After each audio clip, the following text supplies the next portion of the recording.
Good evening students and welcome to wings Udaan. Wings Udaan में आपका स्वागत है। तो जैसे कि फाइनेंस अकाउंट असिस्टेंट की एमसीक्यू सीरीज चल रही है और कल हमने करा था प्रोडक्शन फंक्शन पे कुछ एमसीक्यूज लिए थे और आज हम अनदर सेट ऑफ एमसीक्यूज लेंगे हमारे प्रोडक्शन फंक्शन पे। ओके, सो बिफोर स्टार्टिंग जो लोग पहली बार हमारे चैनल पे आए हैं उनको बता दूं कि जेकेपीएसआई की तो अभी हमारे पास डेट्स भी आ चुकी हैं, that is 15 February onwards, right. So उसके लिए online and offline courses start हो चुके हैं विंग्स उड़ान पे। अगर आप इंटरेस्टेड हैं तो आप ज़रूर रजिस्टर करें और हमारे एक्सपर्टाइज फैकल्टी जो है आपकी क्लासेस ले रही हैं। प्लस जेकेपीएसआई के लिए विंग्स एक उड़ान एप्लीकेशन पे 5 फुल लेंथ पेपर्स अपलोड हो चुके हैं जिसमें you have answer explanation too, proper answers explained हैं। तो that is available just at ₹249, okay, which is very much affordable. तो अगर आप इंटरेस्टेड हैं तो डिस्क्रिप्शन में दिए गए लिंक्स पे कॉन्टैक्ट्स पे कॉन्टैक्ट करें एंड दिल guide you. Okay, so let's start with today's MCQ session. Question number 1, when producer will be in equilibrium? Okay, तो हमने stages of law of variable proportion पढ़े और हमने पढ़ा कि प्रोडक्शन कैसे रहता है। अब प्रोड्यूसर जो है वो इक्विलिब्रियम में कब होगा और कब तक जो है प्रोड्यूस करेगा।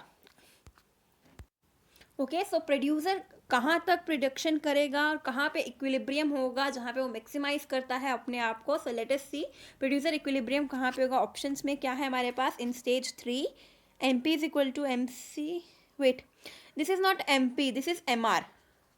Option 2 is MR is equal to MC and option C is AR is equal to MC, AR is equals to MC। Okay, ये करेक्शन है इस क्वेश्चन में, मे बी टाइपिंग एरर से हुआ होगा। This is MR is equal to MC, okay, and AR is equal to MC और your AP is equal to TC। Okay, so producer equilibrium में कब होता है? स्टेज 3 होता है, जो हमारी स्टेज 3 ऑफ प्रोडक्शन फंक्शन होती है उसमें इक्विलिब्रियम में होता है।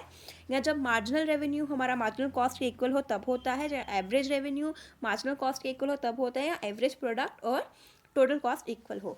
सो अगर हम परफेक्ट कॉम्पिटिशन से देखते हैं, basically perfect competition this is ना where your AR is equal to MR, हमने फॉर्म्स ऑफ मार्केट में पढ़ा था, and your cost curve is like U shape curve. Why it is U shape curve हम बाद में देखेंगे। This is your cost curve and there are two divided, it is equal. So basically producer हमारा equilibrium में तब होता है where MR is equals to MC। So option B is the right answer, MR is equal to MC, producer is in equilibrium. Okay, जहाँ marginal revenue equal हो marginal cost के, at that point producer is in equilibrium. तो यहाँ पे अगर हम देखें तो 2 पॉइंट आते हैं परफेक्ट कॉम्पिटिशन में, point A and point B। पर पॉइंट B जो है वो इक्विलिब्रियम पॉइंट होगा क्योंकि पॉइंट A के बाद आपका कॉस्ट डिक्रीज हो रहा है। तो अगर कॉस्ट डिक्रीज हो रहा है, रेवेन्यू ज़्यादा है, तो वो इक्विलिब्रियम नहीं होगा। इक्विलिब्रियम वहाँ आएगा जिसके बाद आपका कॉस्ट जो है वो इंक्रीज होना शुरू हो गया आपके रेवेन्यू से। ओके, सो जो सेकंड पॉइंट है पॉइंट B, वो इक्विलिब्रियम होगा। सो प्रोड्यूसर इक्विलिब्रियम की हमारे पास सिचुएशन क्या आती है? MR is equal to MC, not MP, MR is equal to MC। Moving up to next question, question number 2, will producer enter in stage 3 of production where there are negative returns? Okay, so हमने देखा कि producer equilibrium कहाँ होता है, where is MR is equal to MC। उसके आगे क्यों नहीं जाता है? क्योंकि MC जो है वो इंक्रीज होना शुरू हो जाता है, मार्जिनल कॉस्ट हमारी इंक्रीज हो रही है। अब देखो प्रोडक्शन जो है वो नेगेटिव में जा रही है, प्रोडक्शन नेगेटिव में जा रही है तो मतलब रेवेन्यू आपके पास कम होगा, रेवेन्यू आपका कम है। तो स्टेज 3 में जहाँ पे आपकी प्रोडक्शन नेगेटिव में हो रही है, आपका रेवेन्यू कम है, पर तो कॉस्ट तो आपको पड़ ही रहा है। एवरी यूनिट अगर आप लेबर लगा रहे हो तो उसका तो कॉस्ट आपको पड़ रहा है, मार्जिनल कॉस्ट आपको पड़ रहा है, मार्जिनल कॉस्ट आपका इंक्रीज हो रहा है, बट आपका रेवेन्यू नहीं इंक्रीज हो रहा है, रेवेन्यू आपका इंक्रीज नहीं हो रहा है, रेवेन्यू आपका कम हो गया है मार्जिनल कॉस्ट से, क्योंकि production is in negative. So no, stage 3 में प्रोड्यूसर कभी एंटर नहीं करेगा, स्टेज 2 तक ही प्रोड्यूसर रहेगा। प्रोड्यूसर जो है वो आपका स्टेज 2 तक ही रहेगा, जहाँ पे आपका मार्जिनल प्रोडक्ट कुछ तो आ रहा है, भले ही वो डिक्रीज हो रहा है बट स्टिल आपके पास कुछ तो मार्जिनल प्रोडक्ट आ रहा है। तो प्रोड्यूसर जो है वो स्टेज 2 तक ही रहेगा, स्टेज 3 में प्रोड्यूसर एंटर नहीं करेगा। Okay, next question, question 3, TP always increase in law of proportionality. It says that जो आपका टोटल प्रोडक्ट है TP वो हमेशा इंक्रीज ही होगा लॉ ऑफ प्रोपोर्शनैलिटी में। सो अगर हम इसका ग्राफ रिमाइंड कर ले जो हमने कल बनाया था, TP is increasing at increasing rate means MP is increasing, TP started increasing at decreasing rate, MP started decreasing, TP maximum, MP 0, TP started decreasing, MP negative. So TP decrease करता है जब MP नेगेटिव हो, और MP negative है, TP decrease करा तो TP not always increase, तो वो ऑलवेज इंक्रीज तो नहीं कर रहा है ना, वो पहले इंक्रीज करा इंक्रीजिंग रेट पे, फिर इंक्रीज करा डिक्रीजिंग रेट पे, फिर TP is your decreasing because MP is negative. So answer for this is false. Okay. Question number 4 is like complete a table. This is a numerical kind of question. TP क्या होता है हमारे पास? Total product is summation of marginal product, right. Average product क्या होता है? Average product is equal to total product divided by L. तो यहाँ पे हमारे पास total product is 10, this is 1, तो 10 डिवाइडेड बाय 1 10 आएगा. टोटल प्रोडक्ट 10 प्लस 5, क्योंकि total product is summation marginal product, so 10 plus 5, this is 15. Average product is total product divided by L, 15 divided by 2, 7.5. Okay, so हमें ये option देखना है. TP 15, हाँ 7.5. This is the wrong option. This is wrong, this is wrong. तो option A is the right answer, जहाँ पे आपका total product 15 आ रहा है, एवरेज प्रोडक्ट 1 10 है, और एवरेज प्रोडक्ट 2 7.5 है. ओके.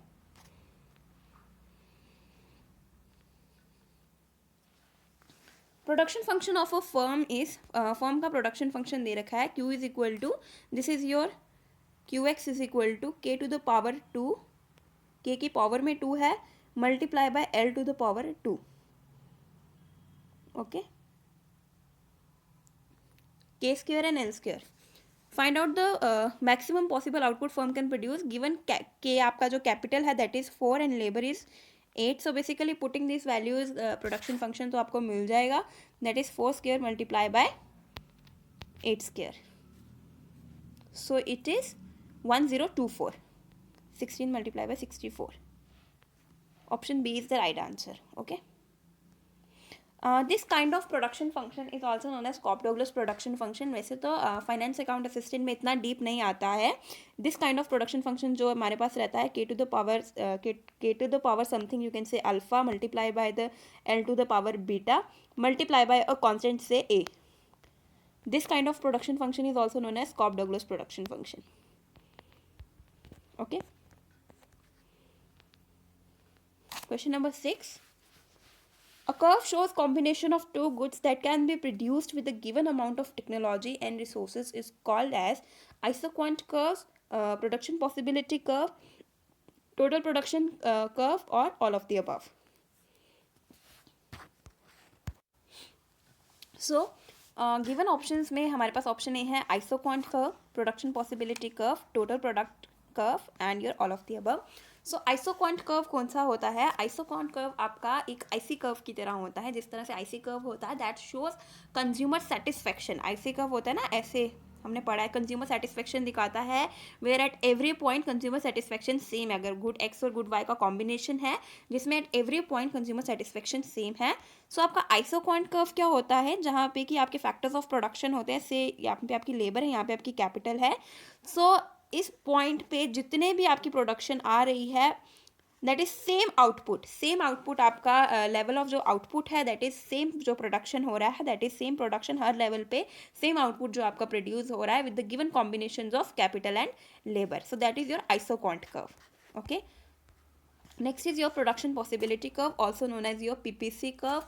पीपीसी और पीपीटी भी कहते हैं हम इसको, ट्रांसफॉर्मेशन कर्व भी कहते हैं हम इसको. So this is the PPC curve. What is this?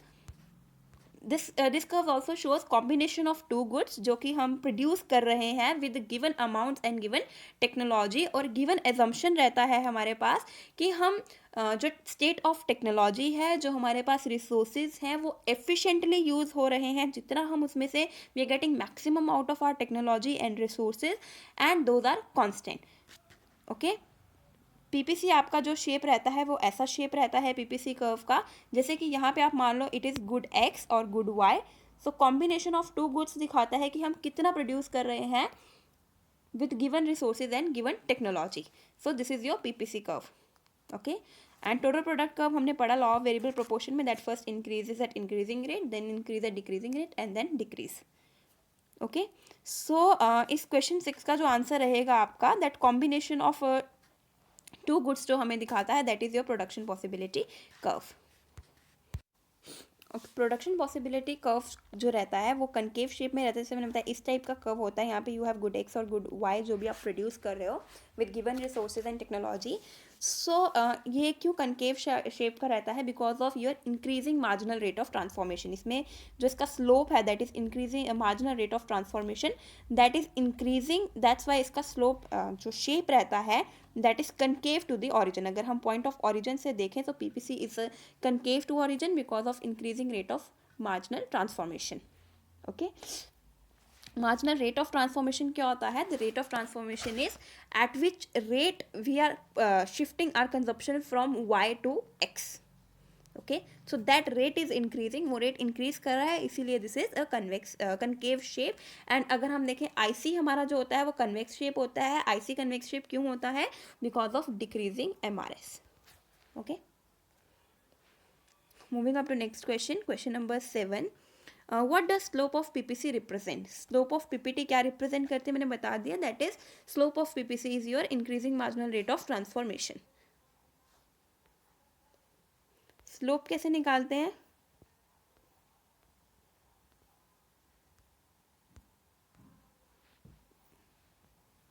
Change in y divided by change in x. ये जो y में change आया है that is change in y divided by change in x, this is your slope and this is increasing at every point, that's why it is a convex shape curve. Coming up to question 8, which of the following properties of PPC are incorrect? So कौन सी properties हैं PPC की इसमें से जो incorrect है? Statement 1 is PPC slopes downward. Statement 2, PPC concave to the point of origin. Statement 3, resources are underutilized in PPC. So PPC curve का अगर हम देखें, मैंने आपको बताया कनकेव टू ऑरिजिन रहता है, सो पॉइंट 2 तो ठीक है concave to the origin. Then PPC slopes downward, it shows negative relationship between good X and good Y, production of good X and production of good Y. Okay, so another thing जो आपकी statement इसमें है, which of the following properties of PPC are incorrect? So आपकी जो incorrect property है that is property number 3, this is not correct. Resources are not underutilized. अगर आप PPC curve के ऊपर आप कहीं आपका कोई भी point lie कर रहा है, मान लो this point A that lies on PPC curve means A point पे जितनी production हो रही है good X की और good Y की, यहाँ पे it assumes that, ये assumption रहता है PPC का, that goods are fully and efficiently utilized. जो भी आपके resources हैं that are fully and efficiently utilized, that are not underutilized. Okay, और अगर आपका कोई resource under यूटिलाइज्ड हो रहा है तो उसका प्रोडक्शन जो है वो पीपीसी के अंदर लाई करेगा। जैसे पॉइंट बी, यहाँ पे आपका you have under utilization of resources. Okay, so वो पीपीसी के अंदर लाई करेगा। When there are resources are properly utilized, so they lie on PPC curve. Okay, so option third आपका गलत रहेगा, तो B is the right answer, that only 3 is not a property of PPC curve. Moving up to next question, question number 9. When actual output is less than potential output, the combination lies inside PPC, on PPC, outside PPC, or none of the above. Let us see. So actual output कौन सा होता है? Actual output आपके पास वो output है जो आप produce कर रहे हो, जो आपके पास रियलिटी में आपके पास जो प्रोड्यूस हो रहा है, that is your actual output. And potential output is अगर आपके resources fully and efficiently utilize होते हैं तो आप कितना आउटपुट ले सकते हो, that is your potential output. The maximum output that can be attained is your potential output and the actual output is what you are attaining right now. Okay, so जो potential output है वो तो आपका maximum है, तो वो PPC के ऊपर ही लाई करेगा। Okay, that is point A, अगर we say that, so this is potential output, right, तो वो पीपीसी के ऊपर ही पॉइंट लाई करेगा। नाउ एक्चुअल आउटपुट, जो आपका एक्चुअल आउटपुट है that is less than potential, potential उससे ज़्यादा है, तो एक्चुअल आउटपुट कहाँ लाई करेगा? जो वो पोटेंशियल से कम है वो इनसाइड पीपीसी लाई करेगा। Okay, inside the PPC lie करेगा। एंड इसका अगर हम एक एग्जांपल लें तो we can say labour in India जो है दैट इज अंडर यूटिलाइज्ड है वो, and that lie inside the PPC because उसका actual output we have less than potential output that lies inside PPC. Okay, so Rekha evicted her tenant who was paying 20,000 per month for setting up her new factory premises. So this is an example of which type of cost you can say: explicit, implicit, sunk cost or opportunity cost. So explicit cost कौन सा cost होता है? Explicit cost is your kind of opportunity cost जो कि आपको पड़ रहा है इफ़ यू आर हायरिंग और purchasing your factors of input from market. अगर आप मार्केट से कुछ हायर कर रहे हैं या परचेज कर रहे हैं तो उसके पे जो आपका कॉस्ट पड़ा है that is your explicit cost. Next is your implicit cost. तो implicit cost you can say the cost of your self owned products. जो भी आपके सेल्फ ओन्ड इनपुट्स हैं उनका कॉस्ट आपका इम्प्लिसिट कॉस्ट पड़ेगा. अगर आप उनको गिव अप करते हैं तो that is your implicit cost, the opportunity cost of using your self owned inputs. Okay. Sunk cost is a cost जो कि आपने स्पेंड तो किया है but you didn't get any outcome of that. The cost you have spent it but you didn't receive outcome up to fill. Like you can say if we take it an example of your sunk cost, तो इसका हम एक example ले सकते हैं कि company ने 5,000 तक स्पेंड किया है एक न्यू एम्प्लॉय को हायर करने में. लाइक इंटरव्यू शेड्यूल करने में 5,000 तक स्पेंड हुआ है but after doing all interviews कोई भी एम्प्लॉय सेलेक्ट नहीं किया गया है तो 5,000 तो स्पेंड हो गया ना. So that can be your sunk cost. Next is your opportunity cost. So opportunity cost is your sum total sacrifice जो आपने किया है for your next best alternative. Means submission of your explicit and implicit जो भी आपका total sacrifice रहा है for your next best alternative. So Rekha ने अपने टेनेंट को निकाला जो कि 20,000 पर मंथ पे कर रहा था अपने घर से या समवेयर लाइक किसी पीस ऑफ लैंड से फॉर न्यू फैक्ट्री सेटअप, नया फैक्ट्री सेटअप करने के लिए. So this will be your implicit cost because it is a self owned good और 20,000 का यहाँ पे उसको पर मंथ लॉस हो रहा है क्योंकि अगर वो फैक्ट्री सेटअप नहीं करती तो 20,000 पर मंथ उसको मिल रहा था as a rent. So this is a implicit cost. Okay. Next question, question number 11. A cost that has already been incurred and that cannot be recovered now is known as, that is your sunk cost. जो खर्चा तो हमने कर दिया but हमसे वो recover नहीं हुआ. That I give you example कि 5,000 तक आपका स्पेंड आया है एम्प्लॉय हायर करने में बट आपको एम्प्लॉय कोई मिला ही नहीं अच्छा हायर करने को बट स्पेंड तो हो गया ना पैसा. That cannot be recovered now. So that is your sunk cost. Explicit cost is a payment made by firm to the others for getting resources from market. The given statement is true or false. So yes, explicit cost is a payment made, or you can say it is the opportunity cost of hiring inputs from market. So this statement is true. Question 13. Fixed cost is also known as, आपके fixed cost के और कितने नाम है? Fixed not changing. Fixed cost आपका fixed है whether आपका zero good production हुआ है या 20 गुड्स प्रोडक्शन हुआ है, that cost is not changing. So fixed cost is also known as supplementary cost, it also known as overhead cost, it also known as indirect cost. All of the above is right answer. And जैसे कि कल वाली video में भी fixed cost पे question रहा था तो मैं बता दूँ फिक्स्ड कॉस्ट जो होता है that always start from your Y axis. Fixed cost जो है वो आपका एक्स एक्सिस से स्टार्ट नहीं होता है और वो कांस्टेंट होता है. जैसे कि अगर हम यहाँ आउटपुट लेते हैं और यहाँ पे हम अपने कॉस्ट कर्व लेते हैं, fix cost, total cost curve and your variable cost curve, तो ये यहाँ से स्टार्ट होता है बिकॉज अगर आपका आउटपुट 0 है तो भी फिक्स कॉस्ट उतना ही है, आउटपुट 20 है तो भी फिक्स कॉस्ट आपका यही है. Okay. Because fix cost start from the Y axis, आपका टोटल कॉस्ट कर्व भी यहीं से स्टार्ट होता है. ये जैसे में भी क्वेश्चन आया था कि why total cost curve start from the Y axis और the which cost curve start from the Y axis.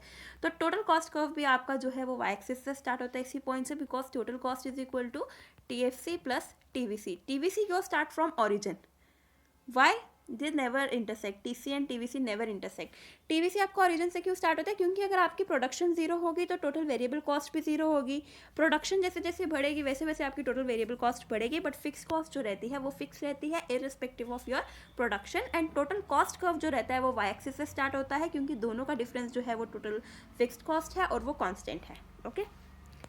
That's why also TC and TVC curve never intersect क्योंकि दोनों के बीच में एक डिफरेंस है that is total cost curve, total fixed cost का. Okay. Variable cost is also known as prime cost और the direct cost. तो both A and B is right answer. Consider given statement regarding cost curve. Okay. So अभी cost curve के regarding कुछ statements हैं. Average fixed cost curve is a rectangular hyperbola. Average variable cost curve is a U-shaped curve. Marginal cost curve is inverted U-shaped curve. Which of the following statements are not correct? इसमें से कौन सी statements correct नहीं है? Average fixed cost curve is a rectangular hyperbola. So rectangular hyperbola का पहले भी बहुत बार बताया कि उसका एक प्रॉपर्टी होता है that the rectangles under rectangular hyperbola having same area, सबका एरिया सेम होता है. So यहाँ पे अगर हमारा एवरेज कॉस्ट कर्व आता है और यहाँ पे हमारे अंदर आउटपुट आता है, तो हर रेक्टेंगल का जो है वो एरिया जो है वो सेम रहेगा, that is average fixed cost curve, right. तो this is true because total fixed cost जो रहती है वो same. Average fixed cost curve निकालने का फॉर्मूला क्या होगा, that is total fixed cost curve divided by output, right. यहीं से हमारा एवरेज फिक्स्ड कॉस्ट आएगा। तो एवरेज फिक्स्ड कॉस्ट के नीचे जितने भी रेक्टेंगल है वो टोटल फिक्स्ड कॉस्ट रहेंगे हमारे। AFC multiply by output will be your TFC, and TFC is constant, तो area under every rectangle is constant, same रहेगा, हर लेवल पे सेम रहेगा, as TFC is also same. So this statement is correct. Rectangular hyperbola, average fix cost curve जो होता है वो rectangular hyperbola ही होता है। Then your average cost curve is a U shape curve. Yes, average cost curve आपका you shape curve होता है, एंड आपका मार्जिनल कॉस्ट कर्व जो है वो भी एक यू शेप कर्व होता है, वो इन्वर्टेड यू शेप कर्व नहीं होते हैं। And then your average cost and marginal cost curve U shape क्यों होते हैं, because of your law of variable proportion. Law of variable proportion के कारण आपके average cost curve and marginal cost curve U shape होते हैं, because initial ये cost decrease हो रही है, आपकी मार्जिनल भी डिक्रीज हो रही है, इनिशियल भी डिक्रीज हो रही है, where we have fuller utilisation of resources. Fuller utilisation of resources, तो यहाँ तक आपकी जो है ये कॉस्ट डिक्रीज हो रही हैं, आपका मार्जिनल प्रोडक्ट इंक्रीज कर रहा है। Okay, at this time we have your underutilization of resources, sorry not overutilization of resources, overutilization of resources है, cost is आपके constant है, and there it is increasing because of fixity of fixed factors, you can say fixity of fixed factors। तो आपकी यहाँ पे cost increase कर रही है because marginal product अभी आपका negative हो चुका है। so these curves are U-shaped curves। Statement 3 जो है वो गलत रहेगा, so only third is wrong statement, because average variable cost curve and marginal cost curves are U-shaped curves। Question 16. Marginal cost is a reciprocal of marginal product. The statement is true. Marginal cost is equals to 1 divided by marginal product. Means अगर marginal cost increase करेगा तो मतलब marginal product decrease कर रहा है, और अगर marginal cost decrease कर रहा है तो मार्जिनल प्रोडक्ट इंक्रीज कर रहा है। Okay, Why marginal cost curve and average variable cost curves are U-shaped curves? So because of law of variable proportion, they are U-shaped curves. जैसे 3 स्टेजेस होती हैं लॉ की, वैसे ही हम 3 स्टेजेस में इस कर्व को डिवाइड कर देते हैं। Increasing returns, this is increasing returns, your marginal cost और average cost is decreasing, this is constant returns, तो cost is constant, and this is your decreasing returns. यहाँ पे आपके डिक्रीजिंग रिटर्न्स होते हैं तो cost are increasing. Okay, so ये 3 stages रहती हैं लॉ ऑफ वेरिएबल प्रोपोर्शन की, और उसी हिसाब से हमारे 3 स्टेजेस रहती हैं कॉस्ट कर्व्स की। The situation when market price of an asset is same as its original cost is known as break-even point, shutdown point, both A and B और neither A nor B। सो जहाँ पे आपकी market price जो है, जिस price पे आप product को सेल कर रहे हो, इस same as is original cost की, जो आपको कॉस्ट पड़ा है वो सेम है जिस पे आप उसको सेल कर रहे हो, so that is your break even point. Break even point is also where your total revenue is equal to total cost. Means आपके जितने आप you are just covering your total cost. Total cost means your both your total fixed cost and total variable cost, you are covering up your all the cost, that is your break even point. अगर हम इसको करें तो this is your AR is equals to AC, and AR is what your AR is your price, right. कैसे AR price होता है, AR का formula क्या होता है, total cost divided by quantity, और टोटल कॉस्ट का फॉर्मूला क्या होता है, price into quantity divided by quantity, quantity cancel, so price is less, so AR is your price also. तो मीन्स ब्रेक इवन पॉइंट पे आपका जो सेलिंग प्राइस है that is equal to your average cost. आप अपने cost को cover कर रहे हो, that is your break even point.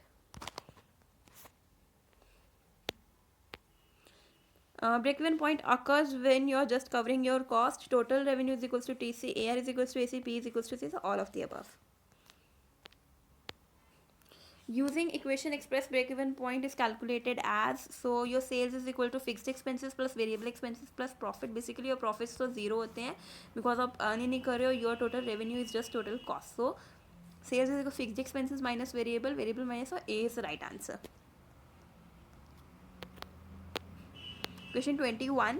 When firms are facing losses of total fixed cost, the situation is break-even, shutdown, economically unviable situation, or what? That is your shutdown point. Okay? जब आप अपनी जो है Shutdown point is a point where your total revenue is equal to your total variable cost. You are not able to cover your fixed cost, you are just able to cover your variable cost. Okay, or we can say that AR is equal to AVC, or your price is equals to your average variable cost. You are just able to cover your variable cost or your average variable cost. You are not able to cover your fixed cost, or you can say you are not able to cover your total cost. So loss of your total fixed cost यहाँ पे आता है, तो that is your shutdown point. At shutdown point, P is equal to AVC, TR is equal to TVC. The total loss to the firm is a TFC. All of the above is the right answer. At the shutdown point जो है producer को अपना काम बंद कर देना चाहिए, because he is not able to cover is fixed cost. मान लो आपकी फिक्स्ड कॉस्ट है, आपको एक शॉप का रेंट पे करना है 5000, बट आपको वो रेंट बच ही नहीं रहा है. जितना भी आप कमा रहे हो वो सारा आपका वेरिएबल कॉस्ट में जा रहा है, आपके डे टू डे एक्सपेंसेस में चला जा रहा है, रॉ मटेरियल लाने में चला जा रहा है, या लेबर हायर करने में चला जा रहा है. You are not able to cover your fixed cost, so that is a loss for producer. At the shutdown point producer जो है वो अपनी फर्म को बंद करेगा, अपना काम बंद कर देगा, बिकॉज वो लॉसेज में जा रहा है. Okay, so this is some question जिसमें with production function we have also covered cost.